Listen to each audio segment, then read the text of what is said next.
Good morning everyone. Today we're going to start a new lesson. मैं नितिन सिंह राजपूत स्वागत करता हूं आप सभी का हिस्ट्री का क्लास 10 का नेशनलिज्म इंडिया इस लेसन के। तो इस लेसन में हमें डिफरेंट टॉपिक्स को कवर करना है। First of all we will cover the first world war 1914 से लेकर 1980 के बीच में, the ideas of satyagraha, then Rowlatt act, non cooperation movement, then different stand within the movement, civil disorder movement, Swaraj Party, Simon Commission, rebellion in the countryside, then Awadh, Swaraj in Awadh in Andhra Pradesh, then Lahore session, Salt March, different social groups they have participated in this movement, that is rich peasant, poor peasant, businessmen, classes women, and one more thing that is last topic of the lesson, sense of collective belonging, united struggle, image of Bharat Mata, Indian folklore and tricolor fact. So in this way we have to cover these all topics in this lesson. So we'll start begin with the main topic, that is nationalism India. First of all, it is very important for us that we should understand the meaning of nationalism. The feeling of nationalism that increased among the people. They wanted to build their own form of nation and state. हर देश को अपनी एक अलग पहचान बनानी थी, हर देश को आजाद होना था. It makes them aware of their own identity, the sense of belonging. अब ऐसे कौन सी चीजें थी जो सेंस ऑफ बिलोंगिंग लोगों के मन में क्रिएट किया? न्यू सॉन्ग्स जैसे Vande Mataram, new symbols, icons, ideas, this all things shape the minds of Indian people. New songs, new symbols, icons, idea, इससे लोगों में नेशनलिज्म की फीलिंग क्रिएट हुई. India The feeling of nationalism made people united. Now, nationalism की feeling से लोग United है, इकट्ठा हुए और वो ब्रिटिशर्स के खिलाफ एंटी कॉलोनी मूवमेंट में उन्होंने फाइट किया. So here are some people, all the people of different classes, सभी पीजेंट्स, फार्मर्स, सोशल ग्रुप्स अलग अलग थे. तो इंडस्ट्रीज, रिच पीजेंट्स, ये सब लोग इकट्ठा हुए and they fought against the oppressed by colonialism. सब सत्याग्रही इसमें लड़े, but each class and group they felt the effect of colonialism differently. The Congress under the leadership of Mahatma Gandhi tried to shape this group come together within the same movement. Gandhi ji ने इन सभी different classes के लोगों को अपने साथ लेके, ये lessons के अंदर हम देख रहे हैं कि कैसे इनको मूवमेंट में पार्टिसिपेट किया. Now in this chapter what we will learn about the story from 1920s onward, the non-cooperation movement, civil disobedience movement. We will explore how the Congress party that sought to development the national movement, how different social groups come together and they fought or participate in the national movement. Lesson को आगे बढ़ाते हुए पहले topic की ओर बढ़ते हुए और हम पढ़ते हैं द फर्स्ट वर्ल्ड खिलाफत एंड नॉन कॉपरेशन. तो फर्स्ट वर्ल्ड वॉर कब हुआ था? 1914 से लेकर 1918 के बीच में 4 साल चला. यहां दो ग्रुप थे, एक तरफ एलिस, दूसरी तरफ एक्सिस पावर. तो एलिस में यहां फ्रांस, रशिया एंड इंग्लैंड और अमेरिका बाद में आया. एक्सिस पावर में इटली, जर्मनी, इटली, जापान, ये ग्रुप्स थे. Britishers fought the first world war by taking loan. Due to the first world war India the political economical situation change. पहले world war की वजह से इंडिया में social, economical and political situation पूरी तरह से चेंज हो गई थी. ब्रिटिशर्स के पास में पैसा नहीं था, उन्होंने लोन लेके इस वर्ल्ड वॉर को फॉट किया था. तो क्वेश्चन आता है एग्जाम में, what was the effect of first world war on India? The war created a new economical political situation in India. In the war most of the money was expenditure on defence. Britishers ने अपना पैसा expenditure defence के ऊपर किया. War की वजह से यहां ब्रिटिशर्स पे काफी लोन हो गया था. Britishers needed more income, Britishers को पैसा और चाहिए था. तो ब्रिटिशर्स ने क्या किया? टैक्सेस बढ़ाया. दो तरह के टैक्सेस इंट्रोड्यूस किए गए, कस्टम ड्यूटीज और income tax. Custom duties was raise, income tax was introduce. अब ये दो टैक्सेस बढ़ाने के बाद में इंडिया के ऊपर क्या इफेक्ट हुआ, आइए पढ़ते हैं. How did the common people suffer due to the first world war? पहला वर्ल्ड वॉर 1914 से लेकर 18 के बीच में चला. यहां पे क्या कुछ चेंजेस भी हुए, जैसे सोसाइटी कैसे डिस्टर्ब हुई. ब्रिटिशर्स ने जब फूड ग्रेन की प्राइसेस बढ़ा दे 1913 और 18 के बीच में फूड ग्रेन की प्राइसेस बढ़ चुकी थी और ऑब्वियसली कॉमन पीपल इससे काफी सफर हुए थे. Farmers suffered from the heavy rains and the taxes. Britishers now forced the Indian people to join the army. Indian people became very angry. Britishers ने हमारे गांव के लोगों को फ्री ऑफ कॉस्ट आर्मी में ज्वाइन करने के लिए कहा, तो गांव के लोग काफी गुस्सा हो गए. ब्रिटिशर्स ने यहाँ रिक्रूटमेंट किया आर्मी में फर्स्ट वर्ल्ड वॉर के दौरान. उसके बाद में आगे बढ़ते हैं हम लोग. What happened during the 1980s और 1920-21 के बीच में क्या हुआ. 18 से लेके 1920-21 के बीच में क्रॉप्स फेल हो गए. इंडिया के डिफरेंट पार्ट्स में क्रॉप फेल हो गए.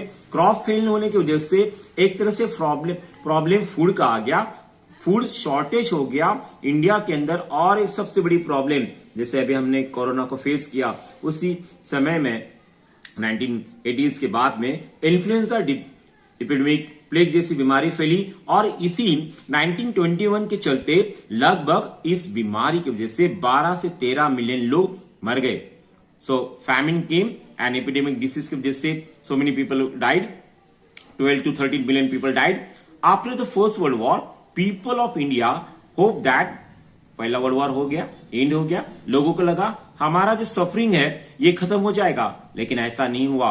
ब्रिटिशर्स ने और भी उनके जो स्ट्रगल था इसके लिए और भी स्ट्रिक्ट रूल्स लाए.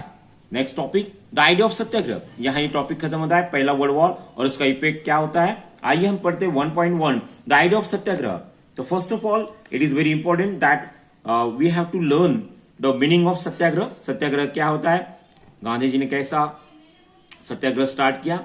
एज वी नो दैट हम जानते हैं कि इंडिया में आने से पहले गांधी जी कहाँ थे, साउथ अफ्रीका. तो साउथ अफ्रीका में भी ब्रिटिशर्स ने रेसिकल डिस्क्रिमिनेशन के खिलाफ आवाज उठाया था. Gandhi ji came in India in 1915 January. Mahatma Gandhi successfully fought against the racial regime in South Africa and he came back to India in 1915. As he came in India, he started a new novel method that is mass agitation. So it is called as Satyagraha. So what is Satyagraha? Satyagraha क्या होता है, आइए हम पढ़ते हैं. Meaning of Satyagraha. What is Satyagraha? Satyagraha was a method of agitation to protect based on truth and non-violence. सत्याग्रह ये दो चीजों पे डिपेंड है, truth and non violence. No idea क्या है सत्याग्रह जानते हैं. The idea of satyagraha give more importance to the truth. सबसे ज्यादा इंपॉर्टेंस दिया दो चीजों को, ट्रूथ और नॉन वायलेंस, सत्य और अहिंसा. Struggle was done against the industries. आप सत्याग्रही हो, आप अन्याय के खिलाफ लड़ रहे हो. द स्ट्रगल जो आप कर रहे हो इंडस्ट्रीज के खिलाफ है. तो यहां पे क्या करना आपको जरूरी है. There was no need to do physical force to fight against the oppressor. यहां दो तरह के लोग होते हैं, एक होता है ऑपरेस, दूसरा होता है ऑपरेसर. एक होता है जुल्म ढाता है, दूसरा जिसके ऊपर अन्याय हो रहा है. तो सत्याग्रह को क्या करना है, what did satyagraha has to do. Satyagraha could win the battle without becoming aggressive. Satyagraha को एग्रेसिव आक्रामक नहीं होना है. Instead of that what he has to do, he should follow non violence.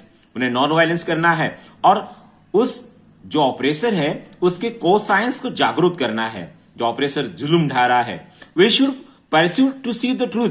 उसे हम सच्चाई देखने के लिए उसके माइंड को डाइवर्ट करना है.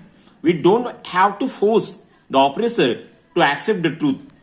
वायलेंस करके जो भी ऑपरेसर है उसे हमें ऑपरेसर को ये नहीं दिलाना है कि भाई हिंसा न करते हुए सच तो अपना, बट हमें उसे कन्वर्ट करना है. We have to pursue his mind कि सच क्या है. देखो स्ट्रगल अगर आपका सच है तो आप बिना हिंसा के इंडियन लोगों को भी यूनाइटेड कर सकते हो. गांधी जी ने सत्याग्रह का मीनिंग लोगों को बताया और गांधी जी ने 3 जगह पे 1917 में बिहार में चंपारण्य, 1917 में खेड़ा डिस्ट्रिक्ट गुजरात में और 1918 में अहमदाबाद में ये मूवमेंट चलाया, सत्याग्रह मूवमेंट चलाया. Now the question is that where did Mahatma Gandhi ji successfully organise satyagraha movement. तो आंसर है पहला, गांधी जी बिहार में गए. बिहार के जो पीजेंट्स थे उन्होंने गांधी जी को बुलाया. Gandhi ji travel to Champaran in Bihar to inspire the peasant. Gandhi ji Bihar गए, चंपारण्य में, वहां किसानों को अपना मूवमेंट वहां पे स्ट्रगल किया। वो स्ट्रगल जो था एक्चुअली क्या हुआ था, चंपारण्य में बिहार में ब्रिटिशर्स ने बिहार के लोगों को राइस कल्टीवेशन न करते हुए उस फर्टाइल लैंड के अंदर ब्रिटिशर्स ने कहा you should take the crop of indigo, indigo का क्रॉप लेने के लिए कहा। चंपारण्य में किसान जो थे वो इंडिगो प्लांटेशन नहीं करना चाहते थे, राइस कल्टीवेशन करना चाहते थे। गांधी जी को उन्होंने बुलाया, Gandhi ji travel to Champaran in Bihar, और गांधी जी ने वहां के किसानों को इंस्पिरेशन किया अगर against the operative plantation system. Then Gandhi went to Kheda district Gujarat, Gandhi ji Kheda district Gujarat में गए। एक्चुअली खेड़ा डिस्ट्रिक्ट गुजरात में क्या हुआ था, उस समय क्रॉप्स फेल हो गए थे, और गुजरात के अंदर जब क्रॉप्स फेल हो गए थे, फूड का शॉर्टेज हो गया था, और प्लेग जैसी एपिडेमिक डिसीज फैल रहा था। फार्मर्स जो थे क्रॉप फेल होने की वजह से रेवेन्यू पे नहीं कर पा रहे थे। The farmers of Kheda district could not able to pay the revenue. So किसानों ने कहा कि हमें रिलैक्सेशन चाहिए, हमें रिडक्शन चाहिए लैंड रेवेन्यू में, लेकिन ब्रिटिशर्स नहीं सुना। गांधी जी के साथ में सरदार वल्लभ भाई पटेल भी थे जिन्होंने इस मूवमेंट में पार्टिसिपेट किया, और 1980s में गांधी जी अहमदाबाद जाते हैं। गांधी जी को अहमदाबाद बुलाया जाता है क्योंकि महात्मा गांधी जी अहमदाबाद क्यों जाते हैं? गांधी जी यहाँ पे जो वर्कर्स होते हैं, कॉटन मिल वर्कर्स अहमदाबाद के, ये लोग अपने डेली वेजेस की डिमांड बढ़ाने की कोशिश कर रहे थे, और गांधी जी ने उनको एडवाइस दिया। तो what the worker has to do, worker has to start the strike. Gandhi ji ने कहा अपनी डिमांड्स पूरी करने के लिए आप स्ट्राइक कीजिए। इसी प्रकार गांधी जी ने 17 में 2 बार, 18 में 1 बार, ये इस तरह से नॉवल मेथड अपनाया। I hope everything is clear to you. अगर आपको मेरा वीडियो लाइक पसंद आया है तो अपने दोस्तों के साथ शेयर कीजिए। अगर कोई डाउट्स है you can ask me in comment box. Thank you everyone, bye bye.